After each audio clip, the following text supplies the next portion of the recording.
A ver, ¿es posible conocer a Dios usando solo la cabeza, solo nuestra razón?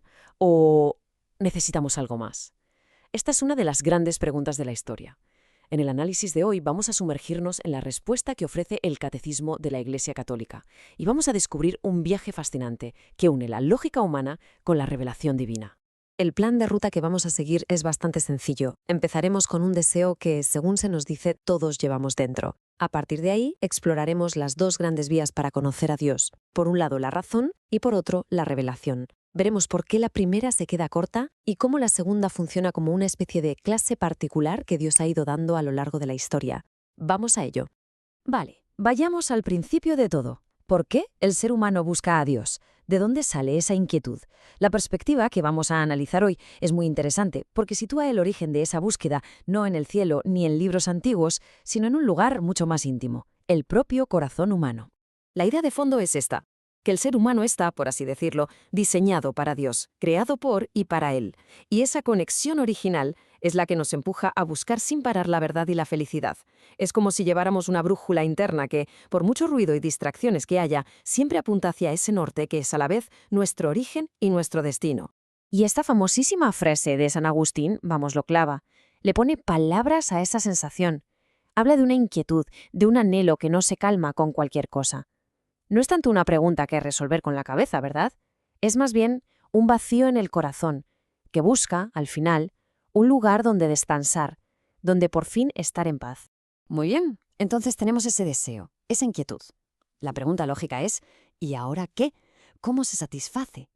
¿Qué caminos existen para llegar a conocer a Dios? Pues se nos proponen dos vías, que son distintas, pero que, como veremos, se necesitan mutuamente.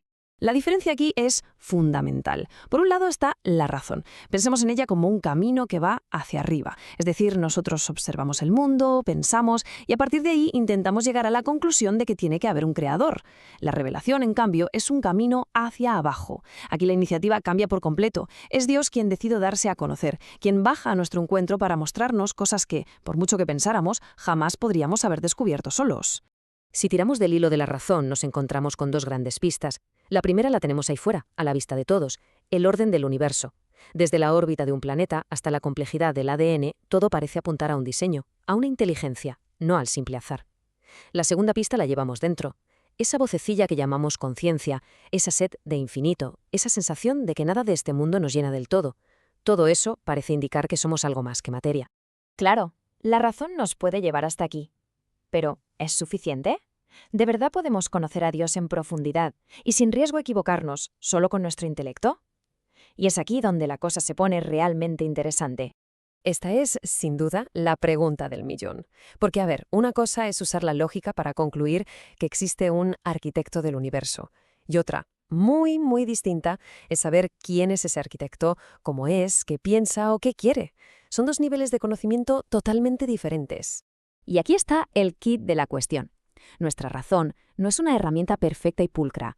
Está influenciada por nuestras emociones, por la imaginación y, por qué no decirlo, por nuestros propios intereses y pecados.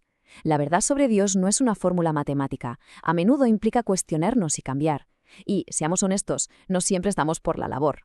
Por eso, la revelación divina se presenta como algo necesario, no solo para mostrarnos misterios que están totalmente fuera de nuestro alcance, sino también para confirmar con total certeza aquellas verdades que la razón podría intuir, pero con dificultad y con el riesgo de meter la pata. Digamos que es una luz más potente que viene a reforzar y a iluminar la nuestra. Y esto nos lleva al concepto que es, para mí, el corazón de todo este asunto.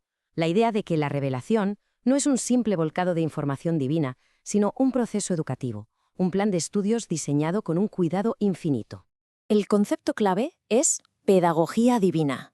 ¿Y qué quiere decir esto? Pues imaginemos a Dios no como un orador que da un único discurso y se va, sino como un maestro increíblemente paciente con su clase, toda la humanidad. Y como buen maestro va dosificando la información, revelando las cosas poco a poco, etapa por etapa, para asegurarse de que las podamos asimilar. Y esta cita de San Ireneo de León le da una dimensión espectacular. Habla de un acostumbramiento mutuo. Pensemos en la fuerza de esa imagen. No se trata solo de que nosotros nos acostumbremos a la idea de Dios, sino de que Dios se acostumbra a habitar en el hombre. Rompe con la idea de un Dios lejano. Es un acercamiento paciente, en el que Dios y la humanidad aprenden, por así decirlo, a convivir. Entonces, si esto es un curso divino, ¿cuáles son las lecciones? Pues bien, todo el temario se imparte en una gran aula, la propia historia de la salvación. Este es el mapa de esa pedagogía. Empieza con una invitación directa y universal a nuestros primeros padres. Tras una ruptura se establece una alianza que abarca a toda la humanidad, con Noé. Luego la estrategia se afina. Dios elige a un pueblo, a través de Abraham, para que sea el portador de la promesa. A este pueblo, Israel, lo va educando durante siglos, con la ley y los profetas, preparándolo para el gran final. Y ese final, la lección definitiva que lo ilumina todo, es Jesucristo. En él, todas las etapas anteriores cobran su sentido pleno. Y este es un punto crucial. Según esta visión, Cristo no es el último capítulo de un libro, es el libro entero. Es la palabra definitiva del Padre.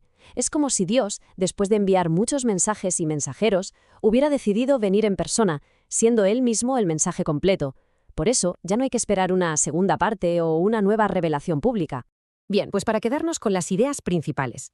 Primero, la búsqueda de Dios es algo que llevamos dentro, en nuestro corazón. Segundo, tenemos dos vías para esa búsqueda, la razón y la revelación.